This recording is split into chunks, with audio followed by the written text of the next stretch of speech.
Not stolen. Not moved a few feet over. Gone. Like it never existed in the first place.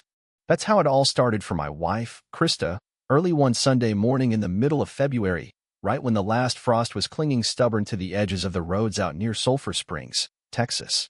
She pulled up to the lot where our trailer used to sit, and there wasn't nothing there but dead grass and the cracked outline of our old concrete parking pad. No trailer. No truck. No husband. Just an empty spot and a rising panic. I lived with Krista in a little single-wide trailer about 15 minutes outside Sulphur Springs, off County Road 2310. Wasn't anything fancy, faded white aluminum sides, blue trim that had started peeling the second year we moved in. But it was ours. We parked it at the back end of a private lot behind Mr. Donahue's feed store, out where you could hear the coyotes at night and the stars looked so close you could reach up and touch them. I drove an old '98 Dodge Ram, fire engine red with a dent in the rear quarter panel from the time a deer jumped right out of the ditch. Krista worked night shifts at Hopkins County Memorial Hospital, nothing glamorous, mostly cleaning rooms and helping patients that needed a little extra care. That morning, the one that started it all, the sky was still that deep purple color you only see before dawn really breaks. There was a thin layer of mist hanging over the grass, and the road still glistened from the rain we got overnight. Krista's beat-up Honda Civic rattled onto the lot, tires crunching gravel, the way they always did when she got home around 6:30. Except this time, there was no familiar shape of the trailer waiting for her. No porch light left on. No truck parked beside it. Just emptiness. She sat there in the car for a minute, she told me later, trying to convince herself she was just tired. Maybe she turned too soon. Maybe she was on the wrong road. But when she stepped out of the car and looked around, there was no mistake in it. This was the right place. There was even a piece of the old blue tarp we used to cover the firewood caught in the chain-link fence. First thing she did was call me. Phone rang once. Twice. Then straight to that cold, dead Verizon message. The number you have dialed is no longer in service. Now Krista, she ain't dumb. And she ain't the panicky type, either. But I reckon that's the moment her stomach dropped clean to the floor. She tried calling my buddy Brandon next. Brandon's a good old boy from over in Greenville, drives a lifted F-150 and drinks more Coors Light than is probably good for him. She figured if anyone knew where I was, it'd be him. No answer. Then she called her mama, Linda, who lives in Tyler. Her folks never much liked me, figured I wasn't good enough for their daughter, but Krista was desperate. Nothing. Her mama didn't know nothing except that she hadn't heard from me since Christmas. By now, Krista was sweating under her scrubs, standing there in the gravel, hard hammering in her chest. She even walked around the whole lot, kicking at the wet grass, like maybe the trailer might magically pop up if she just looked hard enough. It was gone. Not just moved. Gone like it never existed. The only thing left behind was a busted lawn chair we forgot to pick up after last summer and a grease stain where my Dodge used to drip oil. I knew what she was probably thinking right about then. That she was finally gonna have to pay the piper. See, Krista had her secrets. And I wasn't blind. The new lock screen on her phone. The way she suddenly had to stay late for double shifts. She thought she was slick. And me? I just smiled and bided my time. Good things come to those who wait. By 7 a.m., Krista was full on panicking. She drove into town, to the gas station off Highway 11, and sat there under the buzzing fluorescent lights, thumbing through her contacts. She called everybody she could think of. Chelsea, her old high school friend who worked nights at the diner in Mount Vernon. Ryan, a guy we both knew from my softball team. Even Mr. Donahue, the old man who owned the lot where we parked. Nobody had heard a word. Nobody had seen me. Nobody even knew the trailer was gone. It was like I'd been wiped clean off the map. After about an hour of getting nowhere, Krista drove back to the lot one more time. Still empty. Still dead quiet except for the crows picking at the dumpsters behind the feed store. She sat in her car and cried. I know her well enough to picture it, forehead against the steering wheel, hand shaken, mascara smudged under her eyes. It wasn't just the fact that I was gone that scared her. It was the sick, gnawing feeling that somehow, some way, I knew. I knew about the late-night meetups. I knew about the whispered phone calls. I knew about the little betrayals she thought she could hide under the rug. And if I knew, there was no telling what else I might have done. Krista finally gave up when the sun started really coming up over the trees, spilling gold over the tops of the water tower. She pulled out of the lot, gravel spraying behind her tires, and headed east toward her parents' place in Tyler. Her mind running in circles the whole way. worrying about what she'd done, and wondering where in the hell I'd gone, and what was going to happen next. Now, Krista might have looked calm to the folks watching her cruise down Highway 69 toward Tyler that morning, but under that worn-out hospital scrub top, she was sweating bullets. She kept checking the rearview mirror, half expecting my truck to come barreling up behind her like something outta a bad dream. But the mirror stayed empty. Just long, lonely stretches of cracked asphalt and yellow grass. About 10 miles outside Lindale, she pulled into a dusty little Chevron station. The kind where the gas pumps still got the old flip numbers that clack when they change. She needed coffee bad. Her hands were shaking too much. She grabbed a styrofoam cup, filled it up with the burnt-out house blend, dumped 4 creamers and a handful of sugars in there like her life depended on it. Her fingers were trembling so bad, she spilled half the coffee on the counter. The old boy behind the register, wearing a John Deere hat and a shirt that said Lake Fork Bait and Tackle, just smiled and handed her a wad of napkins. "Long night?" he asked. Krista just nodded, mumbling something about a tough shift. Truth was, her nerves weren't shot from work. It was guilt, plain and simple. See, Krista wasn't just worried that I was gone. She was worried 'cause she knew she hadn't exactly been the kind of wife a man deserved. And more than that, she knew who she had been sneaking around with. His name was Cody Barnes. Me and Cody grew up together in Winsboro, just north of Lake Cypress Springs.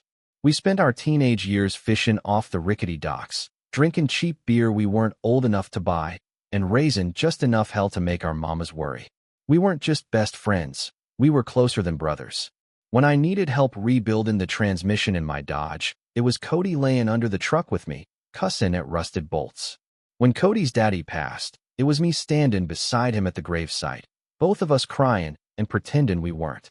And that's the man Krista decided to fool around with behind my back.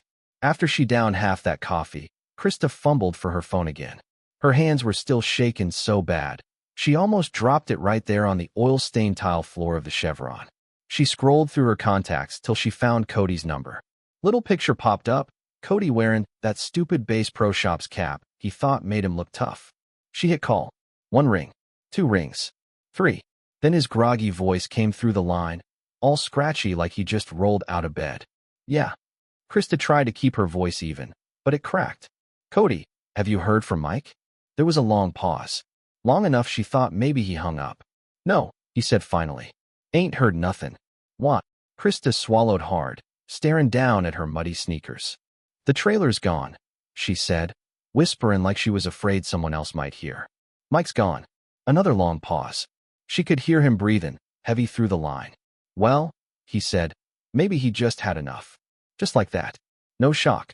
No panic. Like it was something he'd been expecting. Krista's heart dropped. Her hands tightened around that coffee cup so hard the lid popped clean off and sloshed brown liquid onto her jeans. She wiped it off with her sleeve, not even caring. They talked for a few more minutes, but it didn't mean much. Cody didn't know where I was.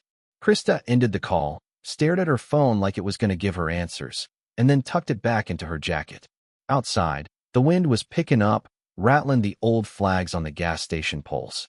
A couple tumbleweeds blew across the empty road, looking like ghosts floating across the Texas blacktop.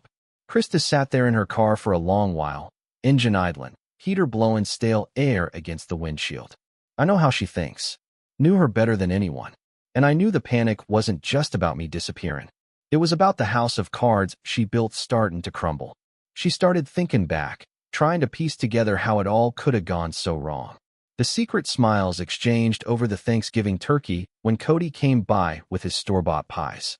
The extra nights she claimed she was staying late at the hospital, when in truth, she wasn't even on the schedule. The new body spray she started wearing. Something light and sweet, like peaches, a scent I knew too well from standing next to Cody's ex-girlfriend back in the day. Krista realized she hadn't been half as careful as she thought. Little things stood out now, like how I stopped to scan where she was going.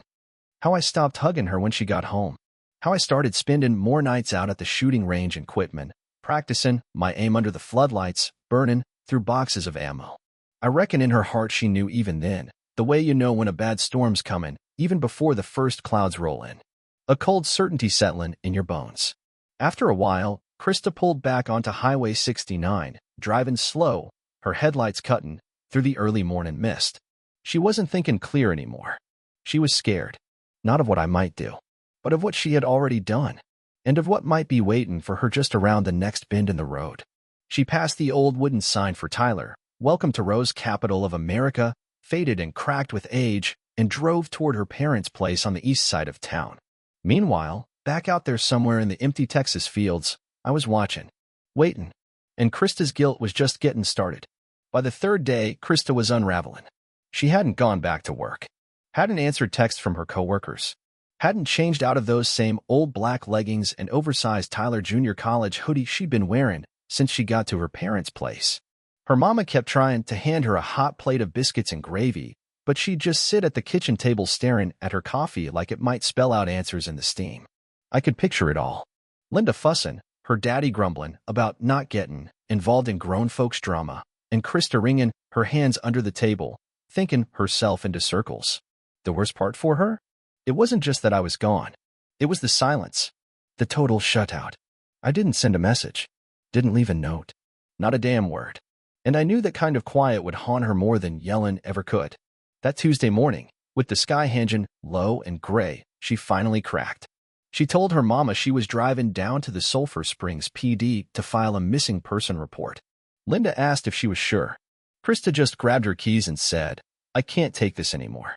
She drove the hour and changed back out west, cutting through Mineola and Winsboro, every turn bringing her closer to the place where everything had gone sideways.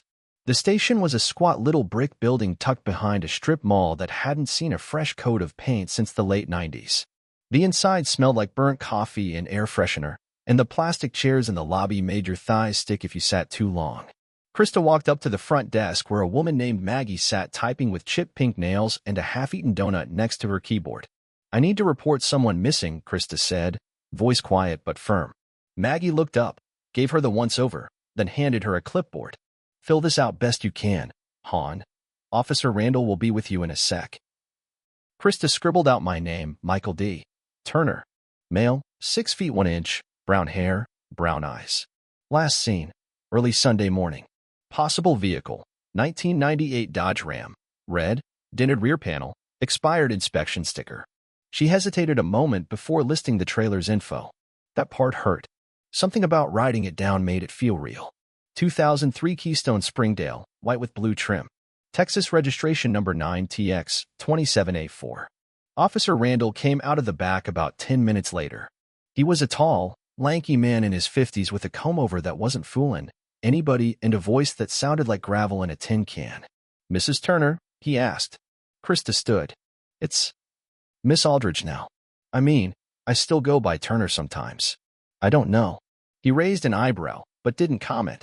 They sat in a tiny room with walls the color of old mustard and a fake plant in the corner that looked like it had seen some things. Randall flipped open his notepad and clicked his pen. "All right. Walk me through it." Krista told him everything she could coming home. The trailer gone, phone disconnected, nobody heard from me, no signs of trouble before that day. Well, not any she was going to admit to. Randall asked a few questions. Did we argue? Any debts? Any health issues? Did I ever talk about wanting to disappear? She told him no. Not about the arguments. Not about the tension. And sure as hell not about Cody. When he asked for identifying marks or belongings, she started to cry. There was an old Marine Corps sticker in the back window of his truck, she said. He wasn't a Marine, but his brother was, and he kept it there anyway. Randall nodded, jotting notes. "Trailer have GPS or a tracker?" "No, nothing like that." He scratched his chin. "Got any pictures?" Krista handed him her phone, showed him a photo from the 4th of July barbecue last summer. Me in cargo shorts, holding a plate of ribs, grinning like nothing was wrong. He stared at it a moment longer than she expected. Then he said, "Give me a few hours. I'll see if anything's been flagged." Krista waited in her car out front, engine running, radio off. She kept watching the sky like maybe it'd open up and rain answers down on her. Around 3 that afternoon, Randall came back out and tapped on her window. "We found your trailer." She jerked upright. "What? Where?" He glanced at his notes. "Couple towns over. Pittsburgh. Parked behind an old Big Saver grocery lot. Says here it's already changed hands." Krista blinked. "What do you mean, changed hands?" "Sold. Private bill of sale. Buyer listed it on a classifieds board and some folks scooped it up real quick. Looked like the seller was in a hurry. Her mouth opened, but nothing came out. Randall handed her a sticky note with an address and said, "They gave a statement already. Said they bought it fair, got a paper trail.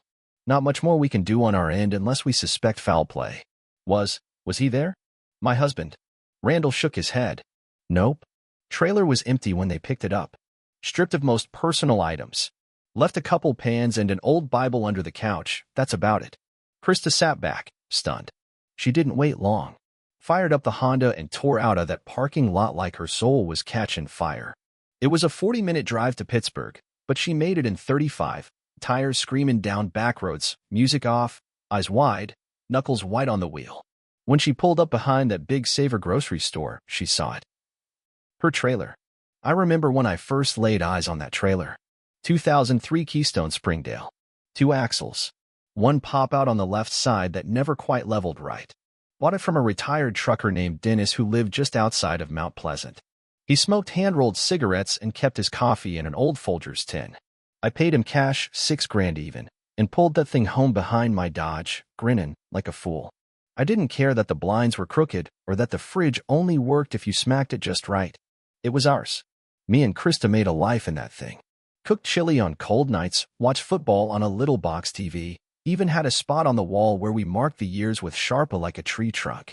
So when Krista stood there in Pittsburgh, staring at our trailer parked behind an old grocery store, only now it was freshly scrubbed, the porch restained, and a new set of wind chimes hanging on the door, it didn't feel real to her. It was like looking at a ghost of her own life. The young couple who answered the door were polite. Nervous. He had shaggy brown hair and wore a Base Masters hoodie. She was barefoot, holding a baby girl who looked like she was teething, drooling, all over a yellow giraffe blanket. "I'm sorry, ma'am," the girl said. "You said this was your trailer?" Krista was still breathing, hard from rushing over, her hands trembling against the edge of the porch rail. "Yes," she said, eyes wide. I lived here. My husband and I, this was ours." The man stepped forward cautiously, holding out a folded piece of paper. "This is the bill of sale," he said. "We bought it 3 days ago. Guy met us at the Sonic down the road, gave us the keys, title paperwork, and everything.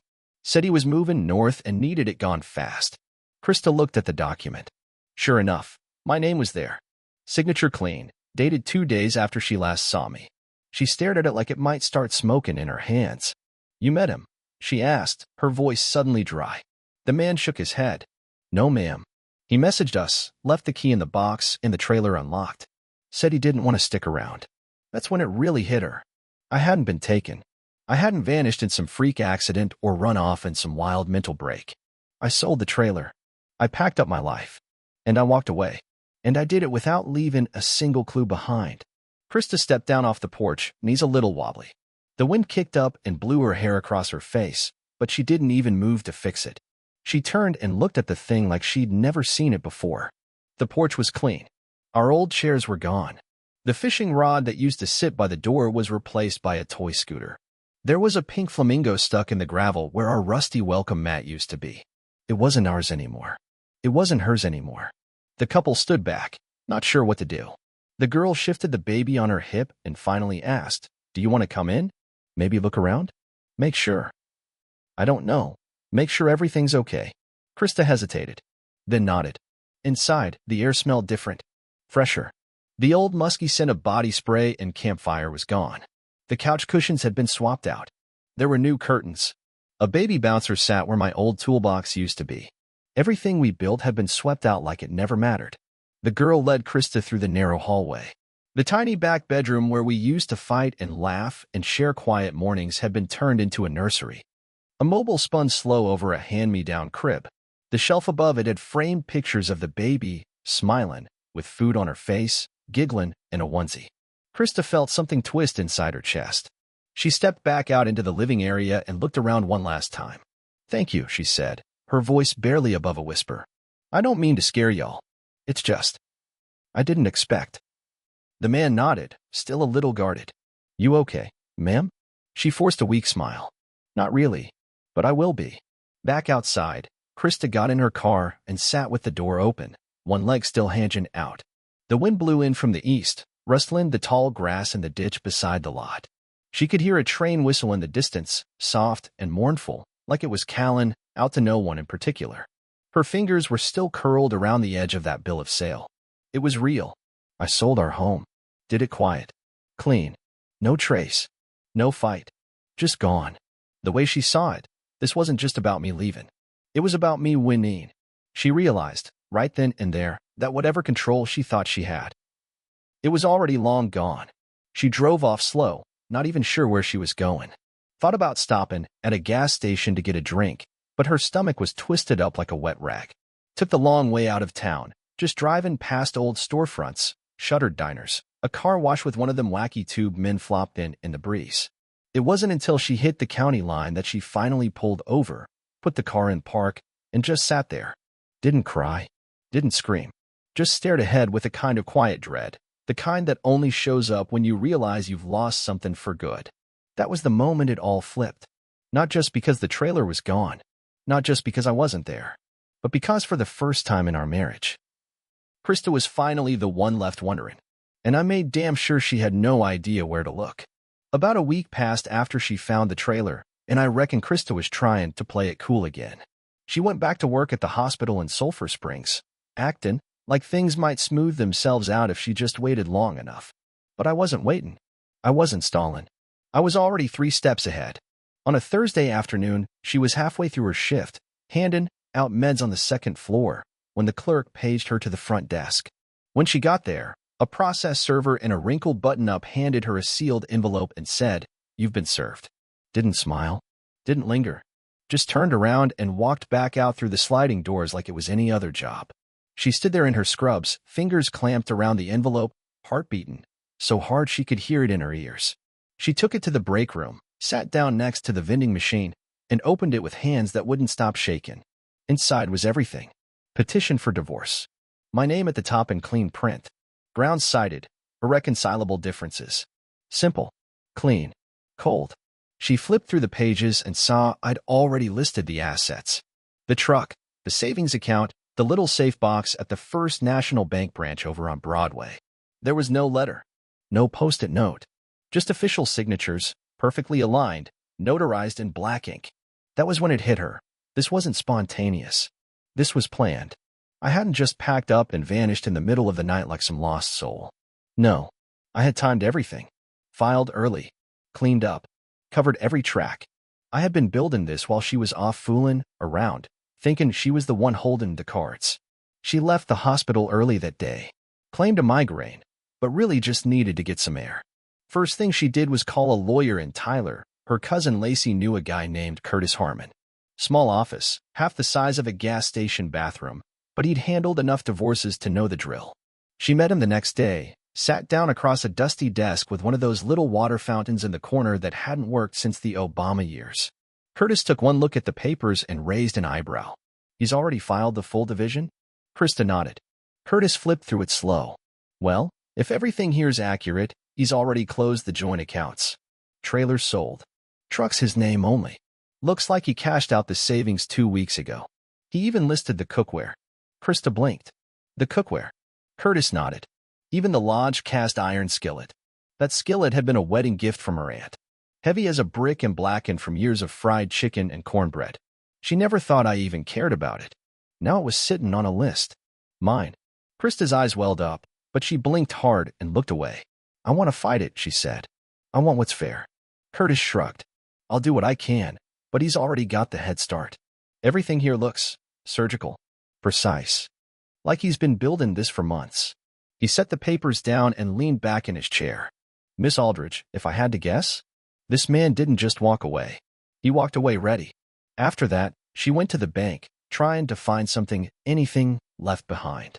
But I wasn't sloppy. The joint account? Closed. The safety deposit box? Cleared out and signed over. The backup savings in her name? I never touched it. Left it sitting, with exactly $1,000. Enough so she couldn't say I cleaned her out, but not enough to feel good about. She stood at the counter, the teller giving her one of those polite but pitying smiles, and Krista just stared at her own name on the screen. I'd been watching, waiting, giving her all the rope she needed. And the whole time, I was setting the board. Now all that was left was for the pieces to fall. For months past.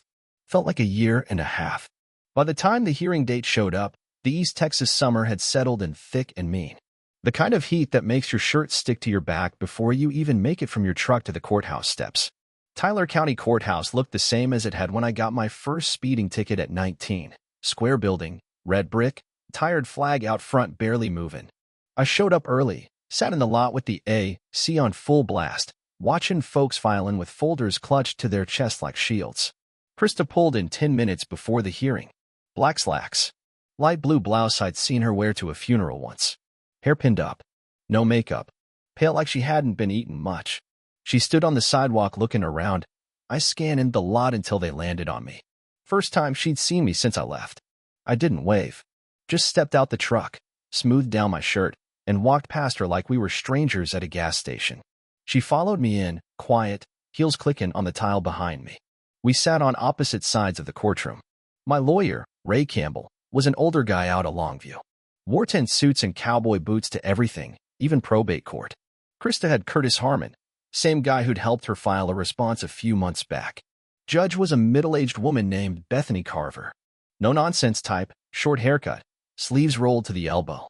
She called our names. We stood, then sat as she opened the folder in front of her. Before anything else, Krista turned slightly, leaning toward me. I want to understand why, she whispered. I looked at her, calm as a lake. You'll find out soon enough. She blinked, swallowed, then faced forward. Ray stood first.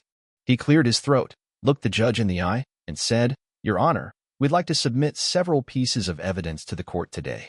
This includes a series of photographs, time-stamped messages, and a video file. Krista froze. Judge Carver nodded.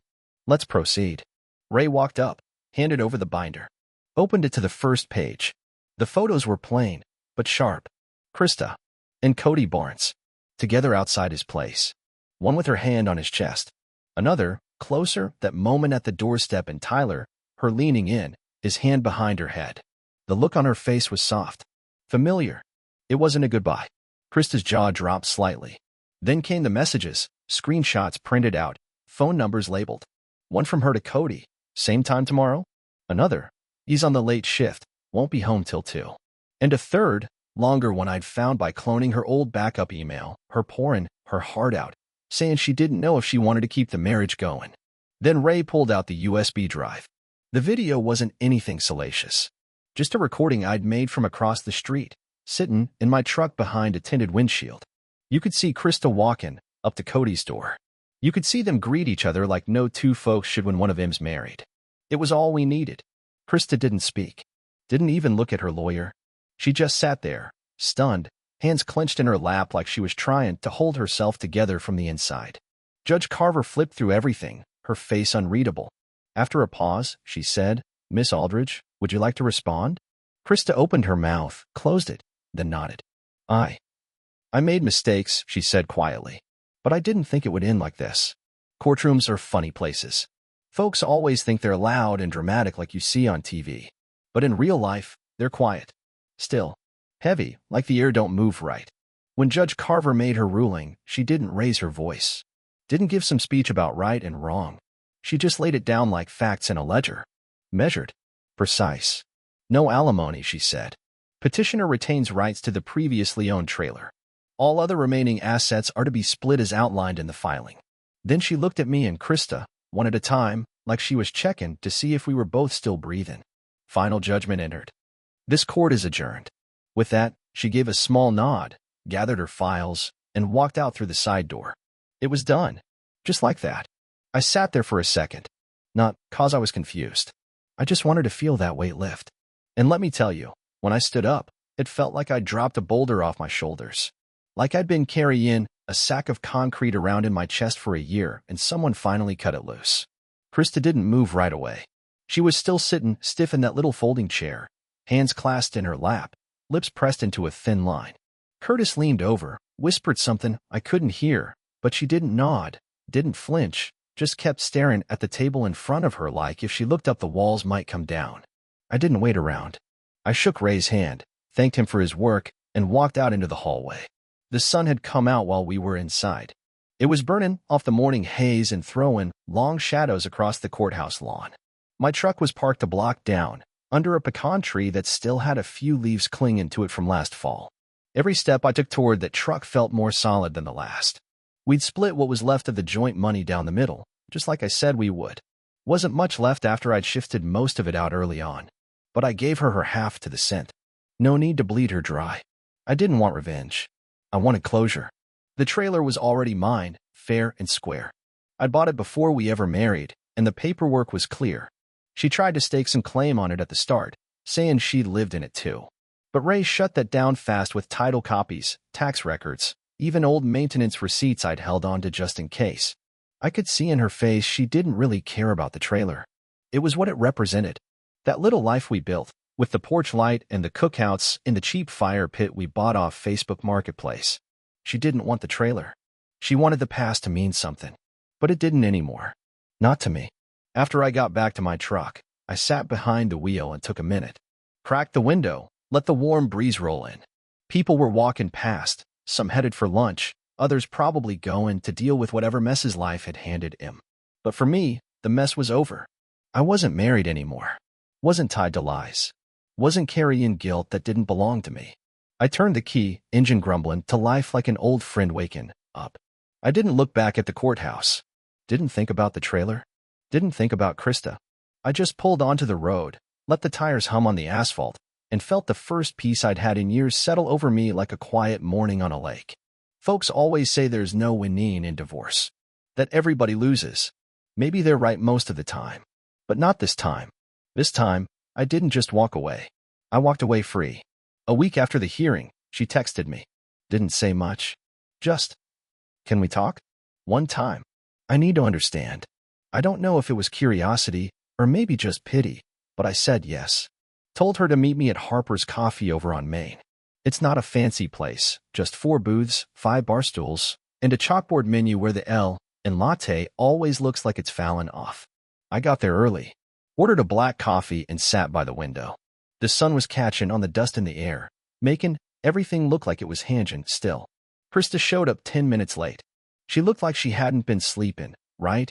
Hair tied back in a rush, dark circles under her eyes, that same blue blouse from the hearing. She spotted me and walked over without saying a word. Slid into the booth across from me, folded her hands on the table like a school kid waiting to be scolded. Neither of us talked for a minute. Just the quiet clink of coffee cups and the soft hum of a radio playing old country somewhere behind the counter. Finally, she cleared her throat. I didn't expect any of it, she said. Her voice was thin. You didn't even yell. You just disappeared. I nodded. Took a sip of coffee. That was the point. She blinked. Looked down at her hands. How long did you know? I leaned back in the booth. Stared out the window at a couple of sparrows picking at crumbs on the sidewalk. You remember when you changed the lock screen on your phone? I said. Her head snapped up. That night you came home from the hospital, I went on. You left your phone on the counter. Used to be no password. Then suddenly it was there. I asked about it, and you said they made you do it at work for patient privacy. She didn't respond, but I knew I said. You were hiding something. She looked like she might cry right then and there, but I kept going. Then Cody stopped coming around. No Sunday beer. No check-ins. Just disappeared. I chuckled a little. Not from humor, just from how obvious it all was. That boy was at our place every other week for 6 years. Then one day gone. That ain't a coincidence. Krista covered her mouth. Her eyes were wide now. Glossy. I set my cup down gently. So I followed you, I said. She went pale. 2 Fridays before everything went down. You said you had a night shift. I waited till you left, then followed your car all the way to that little white house on Pine Street. Watched you walk up to Cody's door like it was your home. Watched him open it like he was expecting you. She shook her head slowly, whispering, no. You kissed him, I said. Right there on the porch. Like high schoolers sneaking behind the bleachers. She was crying now. Quiet, but it was real. Her shoulders trembled, and she reached for a napkin from the dispenser. I wanted to yell, I said. Wanted to lose it. But I didn't. I leaned forward, voice low and steady. Instead, I went home, and I started planning. I closed the accounts, sold the trailer, pulled the records, filed the paperwork, and set the whole thing up like clockwork. You walked in one morning, and I was just gone. She wiped her face, but the tears kept coming. I made a mistake, she whispered. I thought I could fix it before it got too far. I didn't mean to. I held up a hand. You don't have to explain. I already heard enough. The radio kept humming behind us. Something about broken hearts and pickup trucks. She sat back, looking at me like she didn't recognize who she was talking to anymore. And maybe she didn't. Maybe I didn't either. We sat in silence for a while longer. Finally, she said, Is there someone else? I looked her in the eye. There is, I said. She's kind. She's honest. And she don't make me feel like I'm second-guessing everything I say. Krista's bottom lip trembled. I leaned over the table, calm as ever. You're nothing to me now, Krista, I said. That part of my life, it's over. She closed her eyes, like she was bracing for impact. I stood, tossed a few bills on the table. You made your choices, I said. Now live with them. I walked out into the sunlight. Didn't look back. Didn't need to. Share your thoughts in the comments. What would you have done if you were in his boots the day he caught her with his best friend? If you liked the story, subscribe to the channel and give us a like.